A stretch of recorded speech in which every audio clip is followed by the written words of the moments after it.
하고 셋째를 여기서 낳고 키운 것이 여기 안양입니다. 그래서 저에게는 이 석수 이동을 절대로 벗어날 수가 없습니다. 뭐 하면 다시 석수동으로 돌아와 있어요. 그래서 잠시 동안 그 전에 서울에 잠깐 살다가 다시 석수동으로 왔는데, 다시 석수동으로 올지는 저는 몰랐거든요. 웬만하면 이제 여기로 오지 말아야 되겠다. 좀 석수동을 떠나봐야 되겠다. 좀 벗어나야 되겠다라는 마음으로 갔는데, 하나님께서 다시 인도해 주셔서 왔는데, 석수동으로 어쨌든 이 동네는 저에게 친정집 같다고 할 수 있습니다. 29년째 거의 30년 가까이 살고 있는데, 전에 살던 것은 서울 성북구 석관동입니다. 여러분 석관동 아십니까? 그 시골 동네. 거기도 이 골목이 이렇게 다 주택들이 이렇게 밀집되어서 모여 있어가지고 자전거를 타고 다녀야 합니다. 그래서 그 동네는 자전거 집이 굉장히 많아요. 석수동보다 훨씬 더 많습니다. 그래서 제가 이제 경기도 안양으로 간다고 하니까 그 전에 있던 주사님 권사님들이 아니 그렇게 시골로 가시냐고. 목사님 시골로 가요?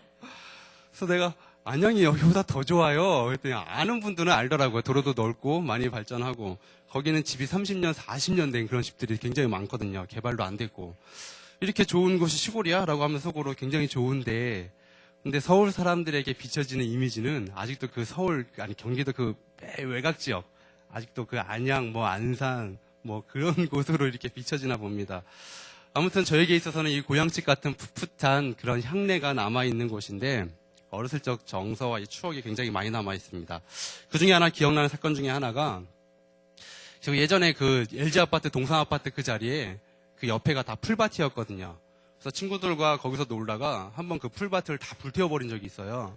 다 도망가고, 근데 어떻게 다 찾더라고요. 학교를 통해서 경찰서에 연락이 오고, 그래서 경찰서를 이렇게 한번 왔다 간 적이 있었거든요. 그래서 그 불태운 그런 사건도 있고, 이 경인고속도로가 들어오기 전에 거기시 다 이 풀밭이었습니다. 산과 밭이라서 거기가 약수터길이었고 또 밭이었고 약수터에 있어서 친구들하고 거기서 이렇게 쥐불놀이하고 끌 때 오줌 싸고 불 끄고, 거기 고속도로 들어온다고 할 때 우리 친구들이 야 우리의 생활 터전이 사라지는구나 라고 하면서 얼마나 우울했는지 거기에 불 지르자라고 하면서 오줌 싸고 그랬던 기억이 나는데, 이 관악역과 석수역 철길 위에서 또 놀던 기억도 있고, 이렇게 낯설지가 않아서 이 동네가 참 편하고 저에겐 좋습니다. 근데 제가 자란 그 시대 이제 80년대 놀이 문화의 특징이 요즘에는 되게 밀폐된 공간에서 그 안에서 무언가 이렇게 혼자만의 시간을 갖고 즐기지 않습니까? 근데 그때는 이제 시간 공간적인 제약도 없고 간편하다는 점이 있어서 주로 이제 전통적인 놀이 문화, 예를 들어서 바깥에서 흔히 할 수 있는 말뚝박기, 아니면 땅 따먹기, 팽이치기, 구슬치기, 아니면 제기차기, 하여튼 이러한 놀이 문화들이 참 많이 있었는데, 친구들하고 만나면은 주로 돈 안 들고 이렇게 할 수 있는 놀이들이 이거밖에 없었기 때문에 참 재미있게 놀던 기억이 납니다. 아마 김성훈 목사님도 동일하게 그러시지 않을까. 저 같은 시대를 자랐기 때문에. 그러면서 교회도 저는 되게 열심히 다녔거든요. 친구들과 함께 있는 것이 좋기에 주일 예배 후에 항상 가던 곳이 있었어요. 거기가 어디냐? 되게 은혜 받는 곳, 구멍가게. 거기서 불량식품 하나 먹으면 교회에서 말씀 드는 거 하나도 기억 안 나고, 내가 지금 이 순간에 여기 와서 있다는 것 자체가 은혜 받았다는 그런 시간, 힐링이 되는 시간이었습니다. 그래서 교회 와서 전도사님 들은 말씀 하나도 기억이 안 나고, 그냥 거기서 한번 거쳤다가 가면은 교회 간 것 같다 라고 하면서, 교회도 어찌됐건 되게 열심히 다녔습니다. 한 곳만 바라보고 곁길로 안 세고 10대 시절, 어린 시절에 그렇게 지내왔는데, 주변의 성도님들이 목사님은 되게 정석대로 모범생대로 한 곳만 바라보고 갔을 것 같아요. 제 얼굴을 보니까. 예, 맞습니다. 그 시절은 참 그렇게 좋았는데, 벌써 어느덧 목사가 되고 이렇게 될 줄은 몰랐는데 목사가 되어 있고 아빠가 되어 있고, 아직까지 이 타이틀이 낯설기만 합니다. 어린 시절부터 교회를 다니면서 그래도 내 마음 가운데, 내가 그렇게 열심히 교회 다니면서 내 마음 가운데 한 가지 떠나지 않았다는 것은 뭐냐? 내가 예수님을 믿고 있고 내가 하나님의 자녀라는 그 의식은 늘 깔고 다녔던 것 같습니다. 그러니까 어렸을 적에 제 머릿속에 깔려있던 그 한 가지가 무엇이냐면은, 저를 괴롭히던 그 육신의 질병으로부터 제가 자유롭지 못했기 때문에 늘 예수님께 그러한 질문을 따지곤 했습니다. 하나님이 과연 살아계신가? 하나님이 정말 살아계신가? 왜 내 기도에는 응답을 안 해주시고, 왜 나는 이렇게 지내야 되만 할까? 저 가정은 쟤는 잘 지냈는데 나는 왜 이렇게 불행할까? 라고 하는 그 질문이 마음속에 떠나지 않았습니다. 그러면서 한편으로는 기도하고 말씀 듣고 은혜 받으면 아 맞아 하나님의 뜻이 있을 거야 라고 하면서도 자유롭지 못했고 이 아픔이 상처가 늘 따라다녔기 때문에 왜 하필 나야? 라고 하는 그 질문 화도 나면서 따지고 싶은 그 질문이 항상 저를 따라다니곤 했습니다. 성도님들 예수님을 믿다가 어려운 일을 만나면 우리가 이런 질문을 던지곤 합니다. 그렇죠? 아니 어떻게 나에게 이런 일이 있을 수가 있어? 어떻게 우리 가정에 어떻게 내 자녀에게만 이러한 일이 생길 수가 있어? 라고 하면서 이것이 오랜 기간 가도 아픔이 되고 때로는 상처가 됩니다. 하나님 믿으면은 잘 될 줄 알았는데 그렇지 않다는 겁니다. 그래서 저는 젊은 시절에 정말 하나님 잘 믿으면은 능력받고 공부 잘하고 뭐 친구 관계가 좋고 인기가 좋아지고 정말 그런 줄 알았거든요. 어린 시절에 초등학교 시절에 정말 그렇게 믿고 저는 교회를 열심히 다녔습니다. 내가 뭔가 변화할 줄 알고 내가 치유받을 줄 알고. 근데 그 질문 앞에 오늘 이 말씀을 보며 우리가 가지고 있는 그 질문들, 아픔들, 고민들이 여러분 조금이나마 힌트를 얻고 또 그런 질문들이 다 해결될 수 있길, 떠나갈 수 있길 주의 이름으로 부탁드립니다. 오늘 본문 말씀은 우리가 잘 아는 말씀입니다. 여러분 풍랑치는 그 바다를 건너간 예수님의 이야기. 그들이 예수님과 동행하면서 하나님 나라의 능력을 보고 이 풍랑 속에서 갑자기 죽을 것만 같은 그 절망을 느낍니다. 그래서 예수님이 그 풍랑을 꾸짖으시고 제자들의 믿음 없음을 책망하시면서 무사히 예수님과 함께 그 다음 목적지로 향해 갑니다. 자, 내용이 굉장히 간단하거든요. 4절에 걸쳐 나왔는데 근데 이 말씀 속에 있는 하나님이 주시는 그 위로와 소망과 능력은 굉장합니다. 여러분 오늘 밤에 우리의 인생 앞에 놓여진 그 험난한 바다를 건너가는 우리 모두에게 주시는 그 위로와 격려의 말씀 될 수 있길 다시 한번 주의 이름으로 축복합니다. 자, 여러분 본문을 보실까요? 22절 말씀 우리 한번 같이 읽겠습니다. 하루는 제자들과 함께 배에 오르사 그들에게 이르시되 호수 저편으로 건너가자 하심에 이에 떠나. 자, 그렇습니다. 예수님이 제자들을 지금 본문 22절 말씀 보면은 예수님이 제자들을 초청해가지고 우리가 조금 저쪽으로 가자라고 분명히 예수님이 먼저 제안을 하고 말씀을 하십니다. 자, 다시 한번 말합니다. 말씀을 보십시오. 호수 저편으로 건너가자. 자, 그러니까 이 여행은 제자들이 가고 싶어서 간 여행이 아니라는 겁니다. 자기들끼리 의논해서 야, 우리 이번에는 저기 가서 한번 기도해보고 치유 사역해보자. 저기 가서 한번 이런 사역해보자라고 자기 마음대로 목적지를 전하고 떠나는 게 아니라는 겁니다. 분명히 말씀에 보면은 호수 저편으로 가자라고 하심에 분명히 나와 있습니다. 이 초청을 받고 예수님이 손을 내밀고 그들이 예수님을 따라서 가게 된 여행이라는 겁니다. 자, 성도님들 어떻게 생각하면 그리스도와 함께하는 삶이 이와 같다고 할 수 있습니다. 그러니까 주님이 초대하셔가지고 우리 모든 것을 책임지시는 그 영적 여행. 여러분 우리는 지금 그분과 함께 그 길을 가고 있는 것입니다. 그렇죠? 그렇지 않습니까? 여러분 우리가 지금 한 배에 탔잖아요. 안양 숙소교회라는 배에 타고 있습니다.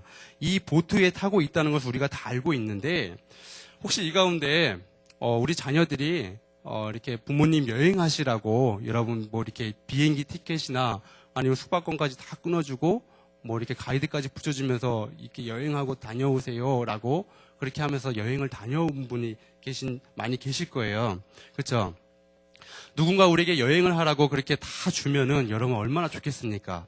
그 여행은 내 몸을 그냥 편하게 쉬고 먹고 마시고 맡기고 즐기다 올 것입니다. 그 기간 동안에는 아무런 걱정이 없고 근심이 없어요. 그렇죠? 여러분 신앙생활도 어떻게 보면 마찬가지인데 예수님께서 우리를 향해서 지금 호수 저편으로 가자라고 우리를 초청하고 있습니다. 여러분 이 초청은 한 번의 초청도 있지만 매 순간마다 우리를 향해서 지금 이렇게 우리에게 부르시면서 나와 함께 가자라고 말씀하고 계시는 겁니다. 자, 그런데 이 여행은 그저 그냥 편하게 먹고 마시고 즐기고 아무 근심 걱정 없는 그런 여행이 아니라는 겁니다. 여러분 우리를 초청하신 분명한 목적이 있는데 그 목적이 무엇입니까? 그것은 바로 제자들의 훈련이었습니다. 그들을 훈련하고 연단시키는 거. 그러니까 주님은 지금 어떤 상황이냐면은 하루 종일 이 제자들과 함께 사역하고 이제 저물 때에 갈릴리 바다로 이들과 함께 가자라고 하시면서 몰아내셨습니다. 근데 그 시각으로 따지고 보면은 어두워지기 시작한 시각인데 이 갈릴리 바다가 굉장히 특수한 바다입니다. 지중해보다는 200m가 낮은 바다인데 옆에는 산들로 둘러싸여 있으면서 낮 동안에 데워진 그 표면의 공기, 열이 위로 올라가면서 밤에 이제 찬 공기가 되면서 급하게 이 하강하게 되는 강바닥으로 급하게 떨어지는 그러한 지형입니다. 그러니까 폭풍이 일어나는데 가끔가다 일어나는 그런 돌풍으로 변하는 여러분 그러한 일들이 가끔 일어나곤 했던 것입니다. 그러니까 온 갈릴리 호수가 뒤집어지는 그런 일들이 이곳에서 일어나곤 하는데 예수님께서는 그것을 알고 계셨고 그것도 머릿속에 계산하고 계셨다는 겁니다. 제자들을 밤 시간에 몰아내셨고 모든 것을 계산하신 주님이 그 훈련이 기다리고 있는 장소로 지금 제자들과 함께 이동을 하고 있다는 것입니다. 바로 이 본문의 상황이 그렇습니다. 자, 한편으로는 이 제자들의 입장도 한번 살펴봐야 합니다. 제자들은 지금 어떤 상황이냐면은 제자들 입장에서 보면은 노적이 전문가거든요. 배 타는 일 전문가예요. 왜냐하면 직업이 어부이기 때문에 바다의 상황을 잘 알고 있고 또 자기들이 이 노적이 전문가였기 때문에 아마 예수님에게 예수님 걱정 마세요. 우리가 잘 모실 테니까 그냥 편히 주무세요. 혹시나 이렇게 말하진 않았는지 그냥 추측해서 어쨌든 예수님을 잘 모시고 그들이 전문가이니까 그래서 근데 그 시간에 주님은 잠을 주무시고 계셨던 것입니다. 자, 예수님이 잠을 주무시고 계셨던 것은 이 훈련의 모든 환경과 조건이 아주 완벽하게 딱 맞아 떨어진 그 순간입니다. 무슨 말이냐면은 바다를 모르는 예수님은 편안하게 그 고물에서 베개하고 주무셨다는 거. 그 풍랑 속에서 고요함을 찾고 계셨다는 겁니다. 자, 성도님들 이게 얼마나 넌센스입니까?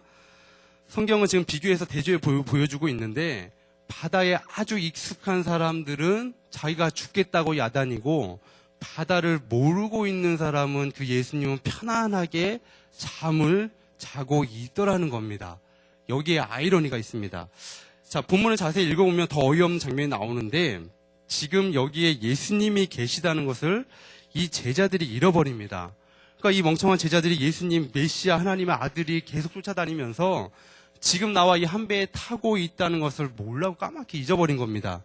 그러면서 이 제자들이 예수님을 발견하고 24절에 제자들을 깨우는데 24절을 우리 한번 보시죠. 한번 같이 읽을까요? 제자들이 나와 깨어 이르되 주여 주여 우리가 죽겠나이다 한데 예수께서 잠을 깨사 바람과 물결을 꾸짖으시니 이에 그쳐 잔잔하여지더라. 그러니까 24절에 보면은 제자들이 예수님 앞에 나와 깨워서 주여 주여 우리가 죽겠나이다. 그러니까 자기들이 이 죽을 것만 같은 절망을 느끼니까 예수님을 막 깨우면서 막 우리가 죽겠다고 내가 죽겠다고 예수님 여기서 지금 잠자고 있을 때냐고 내가 죽겠다고 하면서 아마 소리쳤을 거예요. 자기 중심적으로 자기가 죽겠다고 예수님 앞에 나오는 제자들. 그래서 예수님께서는 이 바다를 바람과 물결을 끄집으시고 그 다음에 이 제자들에게 딱 한 말씀 하십니다. 그것이 뭐냐? 바로 25절 말씀을 보면 너희 믿음이 어디 있느냐라고 말씀하십니다. 딱 한 말씀 하십니다. 모든 문제를 믿음 없는 그 문제로 예수님이 돌려버립니다. 그러니까 너희들이 믿음이 없다. 믿음이 적다. 자, 그들의 믿음이 부족이 두려움으로 나타났던 것입니다. 그러니까 믿음이 너희들 아직도 그렇게 없냐? 너희들 아직도 깨닫지 못해? 나와 함께 다니면서 나에 대해서 아직도 그렇게 모르겠냐? 너희들 아직도 그 모양 그 꼴이냐? 머리가 안 돌아가냐? 심하게 얘기하자면. 그러니까 예수님께서는 그들을 개인적으로 가르쳤음에도 불구하고 여전히 이 제자들이 예수님으로부터 오는 그 능력을 깨닫지 못했던 것입니다. 자, 그럼 다시 한번 이 제자들의 모습을 조금 더 구체적으로 살펴보면서 우리의 믿음에 대해 점검할 필요가 있습니다. 여기서 믿음이 뭘 의미하지 점검할 필요가 있는데 이 제자들의 모습을 보면은 성경 곳곳에 나오는 이 모습이 바로 우리들의 모습과 너무 비슷합니다. 첫 번째로 예수님이 뭘 가르치기 원하시냐면 이 제자들의 마음의 둔함 또 깨닫지 못함을 보여주면서 가르치십니다. 그러니까 예수님께서는 이 제자들과 함께 공생애를 사시면서 제자들을 가르치고 훈련하는 것에 크게 관심을 가지셨습니다. 그들과 함께 숙식을 하고 자기 어머니 가족들을 외면하면서까지 그 12 제자들을 계속해서 가르칩니다. 그러니까 그 제자들이 예수님을 따라다니면서 가장 가까이에서, 예수님 가장 가까이에서 예수님을 통하게 임하게 되는 그 능력을 분명히 보았습니다. 가까이에서 보고 그 하나님 나라의 능력이 무엇인지 분명히 이 옆에서 볼 수 있는 특별한 권리도 부여하셨습니다. 그렇게 열심히 가르쳤음에도 불구하고 제자들은 여전히 그 예수님을 통해 임하게 되는 하나님 나라에 대해 제대로 보지 못했던 것입니다. 그 둔한 모습을 보여주고 있는데 제자들과 동고동락하면서 이 제자들이 주님에 대해서 정의 내리지 못하는 모습, 천지 만물을 창조하신 분이 이런 분이 지금 나와 함께 타고 있는데 어찌할 바 몰라 헤매는 그 제자들의 모습, 무언가 예수님이 당장에 지금 바로 조치를 취해 주셔야만 하는 그러한 하나님으로 이해했던 것입니다. 자, 아까 제가 초반에 제가 유년주일학교 시절에 열심히 다녔다고 했는데 학생 시절에도 되게 열심히 다녔습니다. 뭐 방황도 안 하고 뭐 싸움질도 안 하고 선생님께 반항도 안 하고 그렇게 했을 것 같죠? 10대는 그렇게 자랐어요. 10대는 그렇게 자랐는데 20대에 삐딱하게 커가지고 10대 때 할 방황을 20대 저는 다 했거든요. 그러니까 그렇게 정말 열심히 살았는데 하라는 대로 했습니다. 정말 하라는 대로, 학교에서 하라는 대로, 범생대로 하라는 대로 그 길만 고집해서 다른 길 안 보고 딱 앞에만 보고 오로지 앞에만 보고 열심히 살았는데 커가면서 이렇게 떠나지 않았던 그 질문, 아까 얘기했듯이 그 어려움을 겪고 또 그렇게 기도하면서 응답이 없을 때 참 지친다는 것이 무엇인지, 그리고 실망한다는 것이 무엇인지 그 어린 시절에 그러한 질문이 떠나지 않았습니다. 그러니까 즐거움이 존재하지 않는 것 같고 내 기도에 응답해 주지 않으니까 예수님 믿는 사람은 행복이 없는 것 같다. 그러니까 성인이 돼서 제가 신학을 하고 보니까 성경은 예수께 오면 무조건 잘 된다라고 말하지 않더라고요. 그러한 질문 앞에 예수님께서는 이 질문에 더 높은 수준으로 끌어올리길 원하셨습니다. 그러니까 내가 이렇게 하면 해줘야 되고 하늘에서 당장 금이 내려와야 하고 저 너머에 있는 그 하나님의 나라의 능력에는 관심이 없고, 저는 그렇게 자랐거든요. 정말 그 삶에 대해서는 보고 싶지도 않고 그냥 지금 이 문제 당장 해결해 주셔야만 하나님으로, 그때 그 둔함, 여러분 제자들의 이 둔함이 어떻게 보면 우리의 신앙의 그 수준 문제, 우리의 모습과 때로는 비슷하다고 할 수 있습니다. 그런데 한 가지 확실하게 말씀드릴 수 있는 것은 성도 여러분, 성경을 깊이 있게 보면 깨닫게 되는 것이 있습니다. 그것이 뭐냐면 분명하게 문제의 원인을 보여줍니다. 문제의 원인을 보여주고 정말 내 진짜 모습을, 내 실상을 적나라하게 보여준다는 것입니다. 여러분 그럴 때 깜짝 놀라지 않습니까? 문제의 원인을 보여주고 내 실상을 보여주고 더군다나 거기서 한 가지 더 해결책까지 제시해 준다는 데 있습니다. 여러분 성경을 정말 깊이 있게 보면 볼수록 내 모습이 보이고 하나님의 해결책이, 하나님의 답이, 하나님의 처방전이 이거였구나 라고 하는 것을 깨닫게 된다는 것입니다. 여러분 요한복음 15장 5절 말씀에 보면 이런 말씀이 있습니다. 우리 한번 같이 읽어볼까요? 나는 포도나무요 너희는 가지라. 그가 내 안에 내가 그 안에 거하며 사람이 열매를 많이 맺나니 나를 떠나서는 너희가 아무것도 할 수 없습니다. 할렐루야. 예수님께서 붙어 있으면 분명히 나를 떠나서는 너희가 아무것도 할 수 없다라고 분명히 말하고 있습니다. 자, 이 사건을 보면은 단순히 그냥 기적 사건, 풍랑과 물결을 잠잠케 하신 그 사건으로 바라보기보다 예수님을 통하게 된, 예수님을 통해 임하게 되는 그 하나님 나라의 능력을 우리에게 보여준다는 것입니다. 그래서 이 사복음서에서 의도적으로 보여주는 것은 예수님께서 무언가 가르침이 있고 나서 그 다음에 하나님 나라의 능력을 보여줍니다. 그러니까 계속해서 예수님 많은 사람들 앞에서 무언가 가르치고 말씀을 전하고 그 다음에 예수님 치유 사역을 행하고 아니면 귀신 들린 자를 떠나보내고 여러 가지 이런 사건 능력이 계속해서 가르친 다음에 이 능력이 같이 따라오게 된다는, 동반하게 된다는 것을 이 사복음서에서 계속해서 보여주는 것입니다. 그래서 이 8장 전후에도 보면은 마찬가지로 누가복음 5장에 나병 환자, 중풍병자 고치는 사건이 있고 7장에 백부장의 종을 고치는 사건, 그리고 오늘 말씀 이후에도 계속해서 예수님의 그 치유사역, 군대라고 하는 이름 가진 그 귀신 들린 자를 고치는 사역이 나옵니다. 그러니까 병자들을 고치고 귀신을 쫓아내고 이러한 기적과 치유 사건이 계속 보여주는데 하나님 나라 그 능력, 그 예수님의 능력은 제자들이 분명히 옆에 바라보면서 계속 함께 다니면서 보고 경험했던 일입니다. 분명 내 눈으로 보고 목격하고 그 능력자가 지금 나와 함께 나와 가까이 다니면서 내가 그분을 나의 스승으로 모시고 나의 선생으로 모시고 다니고 있는데도 예수님이 어디 있냐고 하면서 예수님이 한편으로는 배에서 잠을 자고 있다고, 예수님이 없어, 예수님 잠자고 있어 라고 말하는 순간이 많다는 것입니다. 이러한 모습이 우리의 모습일 수 있습니다. 주님에 대해서 개념이 분명하게 정리되어 있지 않다면 이 성경에 나오는 것처럼 어떠한 그 대박을 터뜨리는 그 기적을 바라는 그러한 마음으로 우리가 하나님을 따라갈 수 있다는 것입니다. 우리가 매번 같이 똑같이 우리에게 들려주는 그 말씀, 내가 너와 함께 한다. 분명히 우리가 계속해서 말씀을 통해서 확인하고 또 확인하고 점검하지 않습니까? 똑같이 들리는 그 말씀을 깨닫지 못하고 나타나는 그 능력만 보고 쫓아가다 보면은 계속해서 우리는 그 보여지는 것들 때문에 실망할 수밖에 없다는 거죠. 내가 이만큼 했는데, 내가 이만큼 열심히 했고 기도했는데 이제 좀 풀려야 되는 거 아닌가?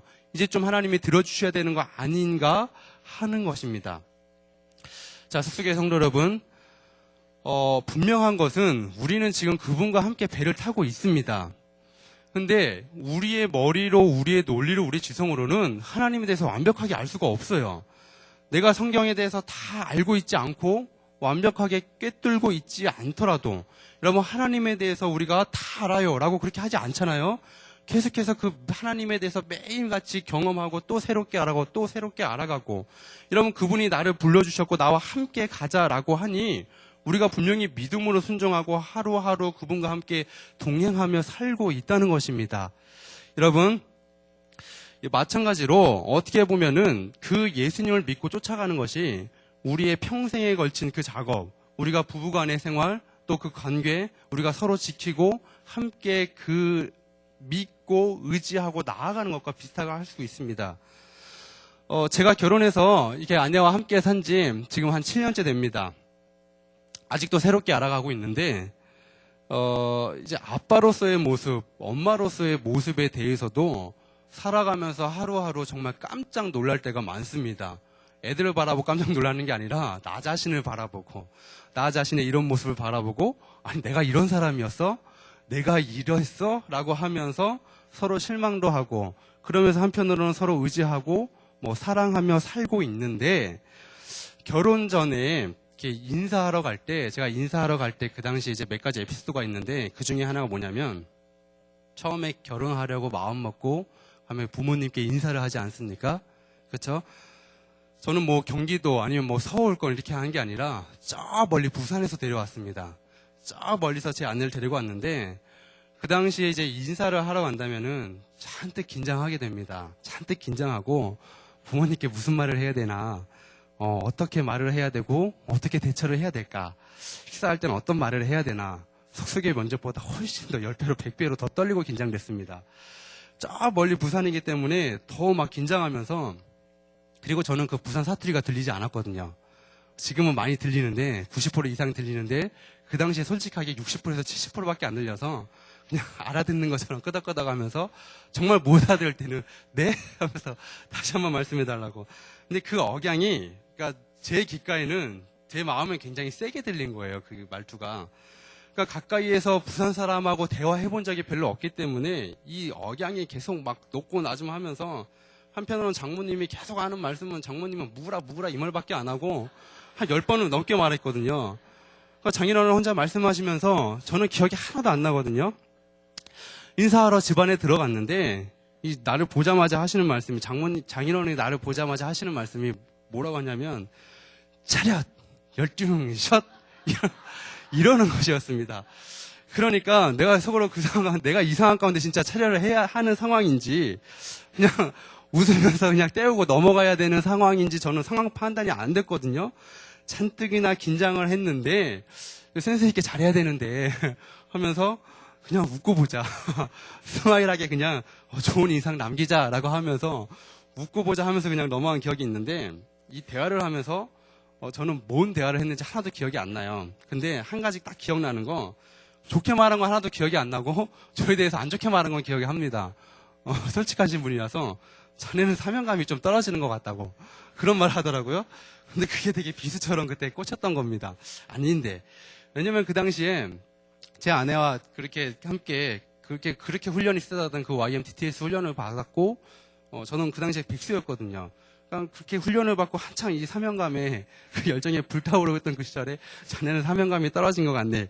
그 얘기를 들은 것밖에 기억이 안 나는데, 사실 그렇게 큰 대화는 없었어요. 별 대화는 없었는데 많은 얘기 못하고 그냥 저는 계속 쫄아있고 그냥 밥만 계속 먹고 아무 말 안 않고 제 아내가 저를 이렇게 좀 방으로 데려가면서 할 수 없이 저를 이제 구출해 준 거죠.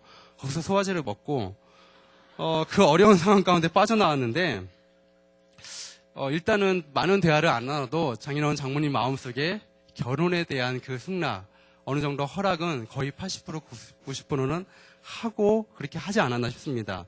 그러니까 자기 딸을 신뢰하니까 자기 딸을 믿으니까 내 딸이 무슨 행동을 하건 무슨 생각을 하건 누구를 데려오건 내가 그 사람까지도 믿겠다라고 하는 그 신뢰가 있지 않았나 싶습니다. 마찬가지로 저는 제 아내를 제가 완벽해서 결혼한 게 아니라 하나님이 저에게 확신을 주셨으니까 내가 좋아하고 신뢰하는 사람이니까 그렇게 결혼을 한 것입니다. 그래서 지금 이렇게 살아오고 있는데 아무튼 새롭게 알아가는 모습이 나는 안다고 생각했는데 그 새로운 모습들이 계속해서 이렇게 보여지는 모습을 보면서 참 많이 배우고 있는데 내가 이 사람을 믿고 의지하면서 서로 어려움을 만나면 같이 헤쳐나갑니다. 그리고 이 사람을 통해서 용기를 얻고 자신감은 없습니다. 그러니까 나에게 제일 힘을 주는 사람이 여러분 가족이지 않습니까? 사랑하는 아내, 사랑하는 내 남편 또는 자녀, 손주들을 통해서 가장 힘을 얻는다는 것입니다. 어찌됐건 우리가 함께 믿고 의지하고 여러분 그 가정의 모습을 세우지 않습니까? 우리 가정이 어디로 가야 할지 또는 어떤 모습을 꿈꾸며 나아가야 할지 그 모습이 보입니까? 처음엔 나름대로 그리지만 그게 잘 안 됩니다. 안 보이지만은 내가 이 사람이라면 되겠다. 이 사람과 함께라면은 믿고 나아갈 수 있지 않나 라고 하면서 계속해서 서로 지키면서 서로 의지하면서 이 사람을 믿고 그냥 믿고 나아가는 것입니다.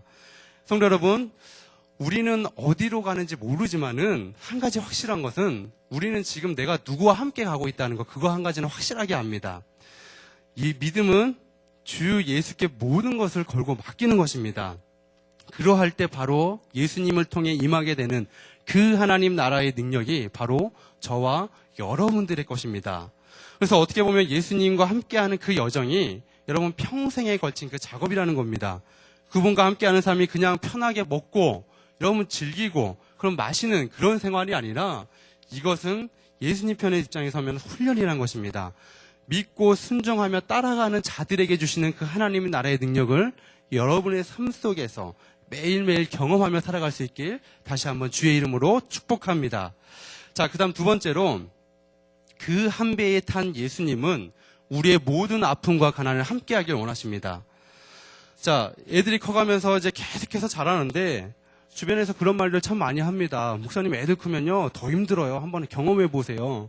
이제 애들이 어리기 때문에 아무래도 이제 제가 이렇게 말씀드릴 수 있는 거는 제가 이렇게 제 연륜에서 말씀드릴 수 있는 것은 이제 그 어린아이 유치원 시절에 그 어린아이 그 수준밖에 말 못하는데 이제 부부가 이제 뭐 이렇게 조금 대화하고 목소리가 가끔 이렇게 막 크게 막 대화하다 보면은 이 여자애들이기 때문에 확실히 감수성이 예민하고 풍부해서 엄마 아빠가 싸운 줄 압니다. 그러면은 이 여자애들은 무조건 아빠 편을 들거든요. 그렇지 않습니까? 아니 여자애들은 무조건 엄마 편만 든다는 거 그렇지 않습니까? 무조건 엄마 편만 드는데 가끔은 이 아빠인데 가끔은 애들이 얄밉고 그렇게 할 때가 있긴 있어요. 가끔은 정말. 그래도 그 애들이 그냥 이쁘고 야 건강하게만 커다오 건강하게 그냥 잘 컸으면 좋겠다라고 하는 그 마음. 그러니까 나보다는 이 자녀 세대들이 더 잘 되고 더 훌륭한 사람이 나오고 믿음의 사람이 되길 원하는 그 부모의 마음입니다. 그리고 또 요즘 엄마들이 굉장히 솔직한데 애들을 보고 뭐 첫째 이쁘다 좀 귀엽다 하면 둘째는 딱 말이 안 나오더라고요. 남자애 같다. 그리고 뭐 셋째는 주목사님 아들이네 라고 그렇게 하시는 분들이 많거든요. 그러니까 누가 봐도 얘는 남자애 같아요. 자, 성도님들 뭘 말씀드리는 거냐면은 우리 자녀들 우리 손주 애들이 옆집 애들과 조금 잘나고 못날 수도 있어요. 정말 객관적으로 바라봤을 때 그쵸? 우리의 손주들이 우리 애들이 정말 이쁜 것 같아 라고 할 수도 있어요. 객관적이 아니더라도. 그러니까 조금 못나고 좀 비교가 돼도 여러분 내 자녀가 최고지 않습니까? 내 자녀가, 내 손주가, 내 자식들이 최고라는 겁니다. 마찬가지로 하나님은 우리에게 이런 마음이 들지 않을까 싶습니다. 하나님, 우리가 좀 돈 벌면은 내 인격이 좀 다듬어지면, 하나님 제 문제가 해결되고 내가 여유가 생기고 이거 해결되면 그때 교회 나갈게요 라고 주로 교회 안 나오는 분들이 그렇게 말하지 않습니까? 여러분, 하나님은 우리가 좀 연약해도 믿음이 적을 그때에, 풍랑을 보고 두려워하는 그때에 이미 우리 편이 되어주시고 우리를 향해서 그 순간에도 시선 고정을 하고 계신다는 분이십니다. 계속해서 기다려주시고 품어주시는 분이 우리와 한 배에 타고 있는 그 예수님이라는 겁니다. 그래서 가끔은 성도들로부터 이 밤중에 전화가 올 때가 있어요. 얼마나 힘들면 전화가 옵니까? 전화해서 기도해달라고. 내가 그러면 안 되는데 내 자녀에게 손찌검을 하고 언어폭력을 했다는 거예요. 자, 그러면서 너무 힘드니까, 너무 우울하고 너무 울적하고 힘드니까 지금 목사님 한번 기도해 주라고, 그런 기도를 제가 얼마 전에 그런 전화를 받았습니다. 그러면서 이 말씀을 잠깐 전했는데, 이 본문을 보면은 여러분 힐링이 됩니다. 정말 신방하고 전하면서도 힐링이 되는데, 여러분 늘 이렇습니다. 우리는 깨지고 또 혼나고 때로는 실수투성이이고 못난이일지라도 하나님은 우리를 계속해서 부르시고 초청하십니다. 나와 함께 호수 저편으로 가자라고 하시면서 그분이 날 부르셨고 마지막 가는 그 길까지 책임지신다는 겁니다. 그래서 우리가 조금 못하도 못내도, 우리가 잘나건 못나건 하나님이 책임져 주신다는 것입니다. 사랑하는 속수교회 성도 여러분, 우리와 한 배를 탄 분은 예수님이십니다. 우리의 아픔, 우리의 가난, 우리의 절망, 모든 것을 함께 하길 원하십니다. 그래서 하나님께서는 믿음이 있는 사람에게만 역사하는 것이 아니라 그 믿음이 부족한 사람들에게도, 믿음이 연약한 사람들에게도 계속 믿음을 성장시켜 주시길 원하시고 더 알게 해주시기 원해서 그렇게 훈련하고 다듬으시는 그런 하나님이시라는 겁니다. 그래서 고난당할 때 여러분 그때가 믿음이 더 성장하고 주님을 더 깊이 경험할 수 있는 때임을 믿고 날마다 주께로 나올 수 있는 성도들이 될 수 있기를 바랍니다. 그래서 마태복음 11장 28절에 그렇게 말하고 있습니다. 수고하고 무거운 짐진 자들아 다 내게로 오라, 내가 너희를 쉬게 하리라 라고 그렇게 말하고 있습니다. 그리고 로마서 8장 26절 말씀에 이와 같이 성령도 우리의 연약함을 도우시나니 우리는 마땅히 기도할 바를 알지 못하나 오직 성령이 말할 수 없는 탄식으로 우리를 위해 친히 간구하시느니라. 할렐루야. 여러분, 제자들처럼 어려움 속에서 최선을 다하고 있는데 혹시 예수님이 주무시는 것 같은 그런 순간이 있지 않습니까? 여러분, 어려운 상황에서 예수님이 마치 그 잠잠하고 모른 채 하고 계신다는 느껴지는 경우도 분명히 있습니다. 예수님이 안 계시는 것 같고, 예수님이 지금 침묵하고 계시는 것 같다, 잠을 주무시고 계시는 것 같다. 그렇지만 우리가 한 가지 확실하게 분명하게 알아야 할 것은 이것은 우리만 당하는 경험이 아니라는 거. 성경에 보면 이 신앙의 성로들, 신앙의 선배들 분명히 계속해서 자주 경험했던 사실입니다. 말씀을 정리합니다. 오늘 이들의 그 훈련 기록을 보면서 우리가 적용할 요점은 바로 이렇습니다. 여러분, 어려운 일이 찾아올 때 혼자서 여러분 시도하려는 생각하지 말아야 합니다. 문제가 생길 때 이것이 훈련이구나 라고 하면서 그 시선을 주님께로 돌리시고, 여러분 나와 함께 건너가자 분명하게 초청하시고 먼저 시작하신 분은 하나님이십니다. 그래서 여러분 굳게 믿으면서 하나님이 이것을 마지막까지 책임져 주실 거야. 교회 사명에 있어서도 마찬가지입니다. 여러분, 교회 내에서 우리가 직분을 감당하고 있고 여러 가지 우리가 또 목장 내에서 또 작정할 VIP 영혼들, 여러분 행복축제, 그리고 우리가 기도하고 비전센터를 위해 헌금하고 이 모든 일들, 여러분 그 모든 일을 하나님께 맡기면서 처음에 시작하신 일은 하나님이시기 때문에 이 모든 마지막 분명히 하나님께서 거둬주실 거야 라는 그 믿음으로 여러분 이러한 일들을 감당할 수 있기를 바랍니다. 그래서 우리의 시선을 주님께로 향하는 성도인들 될 수 있기를 바랍니다. 어떠한 경우에도 여러분 이 제자들처럼 죽겠네, 못해, 안 돼, 힘들어 하면서 이런 말씀 하지 마십시오. 절대로 죽을 리가 없습니다. 왜냐? 훈련이기 때문에. 어떤 어려움이 있든지 여러분 그 시선을 날마다 주님께로 향할 수 있기를 바랍니다. 자, 그리고 우리의 인생은 고난이 없는 생을 살 수는 없습니다. 인생사는 힘겨운 여정이 있기 때문에 때로는 잘못 빗나가는 일도 무척 많고 내가 주의 깊게 정말 계획을 세우고 한다지만은 잘못되는 경우가 너무 많습니다. 여러분, 그 인생사에 참 많은 일들이 있는데 우리 모두 어떻게 보면 계획을 세우는데 너무너무 능숙한 사람들입니다. 미래의 일을 정말 치밀하게 준비하며 하는데 뜻대로 안 됩니다. 얼마 못 가서 또 무너지고 또 절망하게 됩니다. 여러분, 더더욱 웃긴 것은 하나님은 꼭 우리가 때로는 못하는 거, 우리가 잘 못하는 거, 정말 하기 싫은 거, 그런 거 골라서 시키시는 분 같습니다. 여러분, 아무것도 모르는 우리들에게 의도적으로 이 풍랑 속에, 이 어려운 가운데 내모으실 때가 있다는 거. 여러분, 우리는 전문가가 아닙니다. 그렇기 때문에 우왕좌왕하고 갈팡질팡하고 여러분 시간이 걸리고 이 실천에 배치될 때 여러분 때로는 시간이 많이 걸립니다. 처음에는 그렇게 헤매도 믿음으로 나아가면은 나중에 그 막강한 믿음의 역량으로 여러분 분명히 믿음으로 성장하게 될 줄을 믿습니다.